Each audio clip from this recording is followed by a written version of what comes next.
Okay, so this is the next model of responding to crisis intervention. It comes from this book, Crisis Intervention and Trauma Response. Really helpful book if you want to have just some quick ideas about responding to crises, but it also then goes into it in a lot further detail. So what I really love about the the relate, assess, refer process is that it's really quick to remember, and that often we can go out and we can learn and we can discover a whole bunch of approaches, and then when we get put in the midst of an issue or crises, we just forget all the training. And then so something as simple as relate, assess, refer is just something that we can pick up really quickly. We can remember it. And we can always go, all right, I met my client. My client has got a crisis at the moment. They've got nowhere to live tonight, and we can't find any of their resources. What do I need to do? I need to relate to them. I need to assess them, and I need to make a referral. So they expand that in terms of attitudinal relating, and then so we're saying things like creating a safe space for that client to be able to engage with you as a worker, checking your own reactions, placing appropriate boundaries in the conversation, validating and normalizing their experience. And so what we mean by that is when normalizing is when a young person may come to you and express that they've got this crisis going on in their lives. Your job of normalizing is to help them see that there's support services out there and it's okay, and that whole duck on a pond, and that internally you might be struggling to be able to process their emotion, but on the surface you're communicating that there are services available, because that's true, and there's experts in the field, and that's true, and that whatever the client is going through, there is support in place to be able to help them move forward. And we don't make promises, but we explain realities. And the reality of normalizing is that other people have gone through a situation like this before.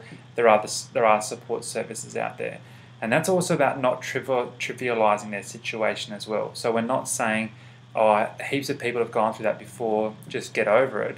More so what we're saying is that I understand what you're saying, and I can't emotionally validate that, and I haven't been through that myself, but I know that there are other support services out there that can really help this situation get better. So using that kind of language can be really helpful. We're talking about technical relating, so reinforcing strengths, defining our own role. And then so we're saying to the client, you know what, you could do this, that would be really helpful for you. And we could be saying, well, part of my role is to do X, Y, and Z, so that when they come and sit down with you, they understand that you're not tucking them in bed at night. You're employed from 9 to 5, and at 5 o'clock somebody else is going to take over. Or if you're doing shift work, you're working from 7 to 3, and at 3 o'clock someone else is going to take over. And then so it's really about that technical aspect of exploring, what do you want, what does the service here do, what do I do, and how can we best approach that. And then we get to assess. And when we say assess, what are we assessing for? We're assessing for urgency, we're assessing for severity, the appropriateness of the response, what resources we have in place. We're looking at what external factors and internal factors we can look at in terms of, is the client resourced to deal with this situation today? Is this more of an issue than a crisis? If they're not capable to deal with their crises, is there part of it that they can?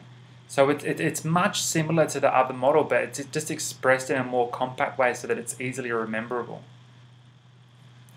Then we're also looking at refer. And so refer is quite straightforward in terms of what do you do as a youth worker, what does your service do, and what are you qualified to do?